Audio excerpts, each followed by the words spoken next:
Bonjour et bienvenue au salon Transfert, les rencontres de la transmission d'entreprise. J'ai le plaisir d'accueillir Stéphane Schenderhoff. Bonjour. Bonjour. Vous êtes associé chez Cyrus Conseil. Alors juste pour commencer, si on devait faire un petit panorama de la transmission d'entreprise en France, qu'est-ce que vous pourriez nous dire? 3 chiffres. L'essentiel de la transmission en France se passe à travers des cessions.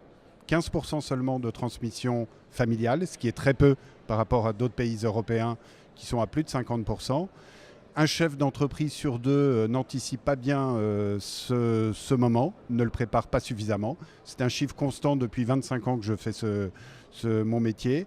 Le troisième chiffre, si on devait TPE, PME, disons qu'il y a à peu près 7000 PME qui se transmettent chaque année. Donc vous voyez que c'est un chiffre qui est assez faible malgré tout.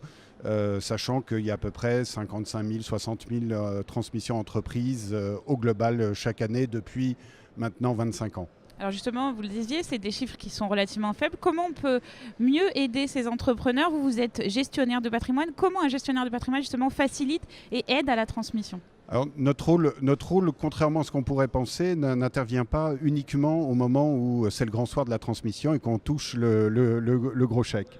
Notre rôle est d'intervenir le plus en amont possible afin de pouvoir optimiser ce qui est un vrai souci pour les chefs d'entreprise, la fiscalité. Ils cherchent, et c'est normal, à récupérer le maximum du produit de leur travail. Et la fiscalité en France a été très fluctuante, change souvent, même si dans la réalité, on est sur un trend aux alentours de 30-34% de fiscalité depuis une dizaine d'années. Il n'empêche que pour les chefs d'entreprise, c'est toujours un point de blocage sur lequel il faut travailler. Il y a ensuite toute l'organisation post-cession. C'est que le grand vide après la cession de l'entreprise fait peur. Donc c'est une approche très psychologique. Et pour pouvoir passer le saut, eh bien, il faut aider les cédants à se projeter post-cession, leur organiser un nouveau statut, leur patrimoine, leur vie sociale, pour que la vie puisse continuer dans de très bonnes conditions, sans baisse de pression psychologique, éviter la dépression. Alors concrètement, ça veut dire qu'il faut que je m'y prenne combien de temps à l'avance? C'est quoi le temps idéal? Il n'y a pas de règle. L'important, c'est de pouvoir le faire le plus en amont possible. Bien sûr que si on s'y prend plusieurs années à l'avance et qu'on y réfléchit dans le temps, 4-5 ans à l'avance, en se disant un jour je vais céder mon entreprise, comment je m'y prépare, pour tous les professionnels de conseil, c'est un atout.